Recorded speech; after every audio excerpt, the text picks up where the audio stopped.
Salut à tous et bienvenue sur cette nouvelle vidéo de YouAndDev. On est le mardi 25 janvier 2022, c'est l'heure de l'hebdo de la semaine, votre revue Dev et Tech de la semaine. On a 10 minutes pour parcourir ensemble 10 ressources partagées par la communauté du site hebdo avec 2o.fr.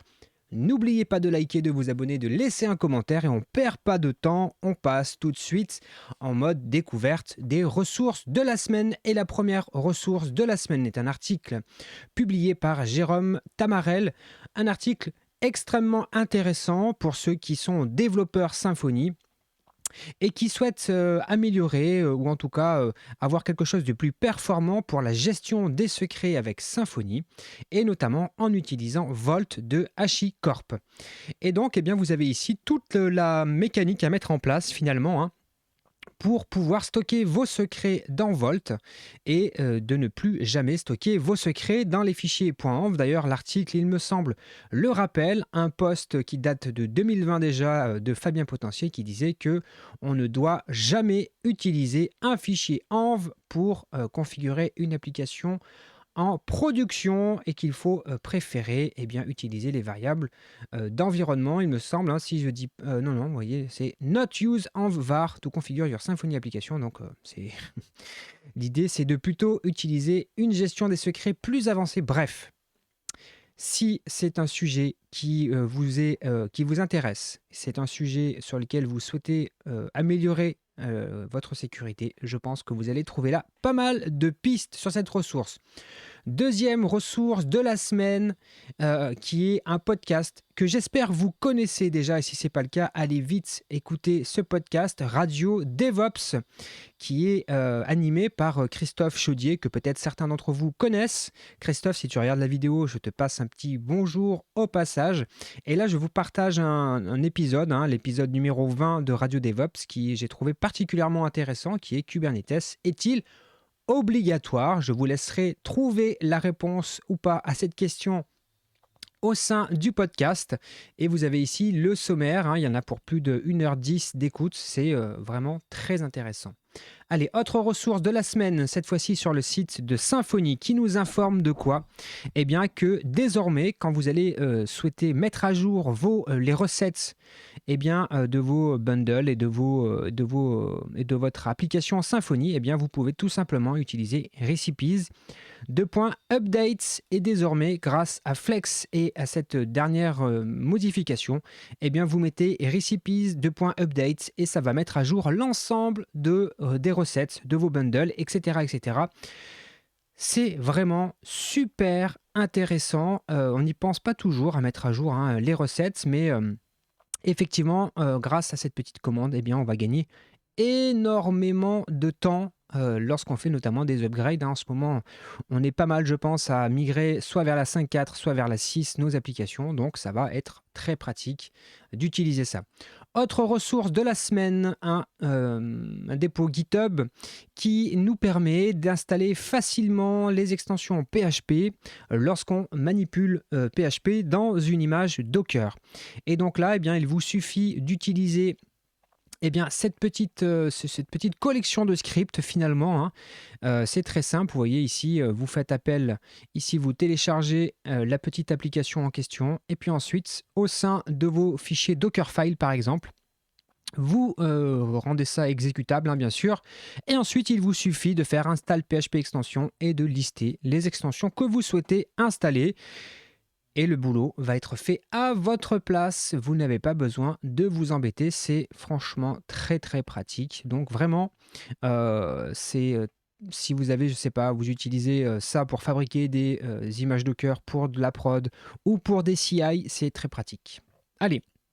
Autre ressource toute fraîche sur le site CERT-FR, hein, le Centre gouvernemental de veille, d'alerte et de réponse aux attaques informatiques qui nous alerte sur des vulnérabilités de PHP-MyAdmin. Je pense que vous le savez, PHP-MyAdmin est un outil qui est largement utilisé, que personnellement moi je déconseille de garder actif en production, hein. C'est fait une surface d'attaque qui n'est pas nécessairement utile dans le cas du run d'une application, hein. En développement, c'est très pratique, mais en production, ce n'est pas absolument nécessaire. Donc bref, réfléchissez-y bien avant de mettre en production une instance de PHP-MyAdmin accessible au tout venant, ou alors faites des filtrages IP, des choses de ce type-là, hein. En tout cas, il y a une faille. Si vous utilisez PHP-MyAdmin, allez vérifier tout de suite si vous n'êtes pas concerné par la faille. Autre ressource de la semaine sur le site de GraphicArt que je ne présente pas parce que je pense que tout le monde le connaît et qui a sorti une vidéo très intéressante, hein, pour l'utilisation d'un outil qui s'appelle Rector, qui permet de faire de la refactorisation de code automatisé. Et donc là, vous avez dans cette vidéo une présentation de Rector qui va expliquer comment on peut l'utiliser, comment on peut écrire ses propres règles de refactorisation de code. Je ne l'ai personnellement pas encore appliqué, mais j'ai jamais eu trop l'occasion encore d'utiliser Rector, hein, pour le moment dans les projets sur lesquels je travaille. Mais si parmi vous, il y en a qui l'utilisent déjà, venez nous faire un petit retour d'expérience dans les commentaires. Je pense que ça pourrait être très intéressant. Allez, autre ressource de la semaine sur toutlinux.com. Qui nous informe que PHP 8.12 est disponible et comme d'habitude, hein, ils nous font un petit résumé de ce qui arrive avec la nouvelle version et quelles sont les nouvelles versions. Rappelez-vous, hein, en 8.10 il y avait les enums, les fibers. Ici dans la 8.12 c'est une version qui corrige des bugs, donc pas de mise à jour, pas de nouvelles fonctionnalités finalement, mais on va dire une stabilisation de ce qui avait été introduit en 8.1. Donc n'hésitez pas à aller checker ça. C'est toujours intéressant, hein, de savoir un petit peu les nouveautés, de rester actif sur le langage sur lequel vous travaillez. Là c'est PHP, mais faites-le également, hein, si vous êtes dans d'autres langages. Autre ressource de la semaine, un outil qui s'appelle davetoys.app, qui est un outil Microsoft. Alors pour le monde Windows, hein, moi je n'ai pas pu le tester parce que je ne suis pas dans un environnement Windows, mais de ce que je comprends de l'outil, c'est une espèce de collection de petits outils qui vont vous servir lorsqu'on est développeur, hein. Je vois qu'on peut faire des convertisseurs en base64, hacher des choses, générer du HTML, enfin encoder des choses en HTML, du JSON, transformer du JSON en YAML, bref, plein de petits outils qui peuvent être pratiques au quotidien. Voilà, donc si vous êtes sous Windows, vous pouvez aller tester cette petite application. Le site est sympathique, donc bon, pourquoi pas, dommage que ça n'existe que pour Windows. Autre ressource de la semaine, et là je suis ravi de vous en parler, c'est la formation de mon ami Honoré Onouanou, qui est plus connu je pense sur la chaîne YouTube Les Teachers du Net, et qui nous propose la formation Symfony 6. Il a chaque version, hein, de Symfony, il nous sort une belle petite formation, et là il nous propose déjà la version Symfony 6. Je vous invite vraiment, si vous êtes en phase d'apprentissage ou vous souhaitez approfondir vos connaissances, allez faire un tour sur le site parlonscode.com et vous allez voir qu'il y a des super formations proposées par Honoré, qui est un des meilleurs pédagogues, je trouve, pour apprendre Symfony. Donc Honoré, si tu passes par là, big up à toi.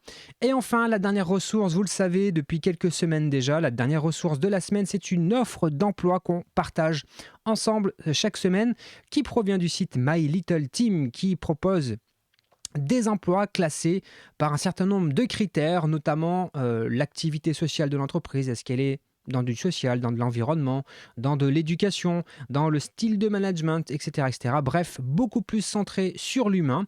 Et surtout, ce qui est très intéressant, c'est que l'équipe de My Little Team, hein, qui est composée de professionnels du milieu, mais également par exemple de psychologues du travail, si je ne dis pas de bêtises, ou en tout cas spécialistes dans la santé au travail et le bien-être au travail, ils ont rencontré les entreprises, pas toutes, mais en tout cas celles qui sont certifiées avec ce petit logo ici, ils les ont rencontrées, ils ont qualifié les entreprises, les modes de travail, et donc vous savez qu'en allant travailler dans une de ces boîtes, vous aurez des conditions de travail qui seront extrêmement claires, il n'y aura pas de mauvaises surprises sur l'emploi que vous allez occuper. Et cette semaine, le poste qu'on vous propose, c'est un poste de full stack développeur senior JS PHP, pour une entreprise qui s'appelle Vendredi, qui est en train de construire une plateforme SaaS. Et donc, si ça vous intéresse, vous avez ici, vous le voyez, la mission qui est clairement établie. C'est vraiment extrêmement clair. C'est ça qui est très intéressant sur la plateforme, c'est qu'il n'y a pas de surprise, tout est très clair.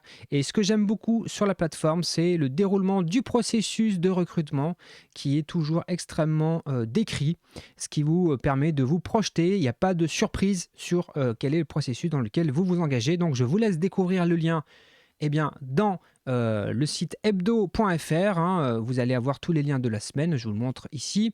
Vous faites l'hebdo de la semaine et là, vous allez avoir les liens de la semaine en cours et vous allez retrouver tous les liens dont j'ai parlé dans cette vidéo. Et tout en bas, vous avez bien sûr la proposition d'emploi. Écoutez, on arrive à la fin de notre sélection de la semaine.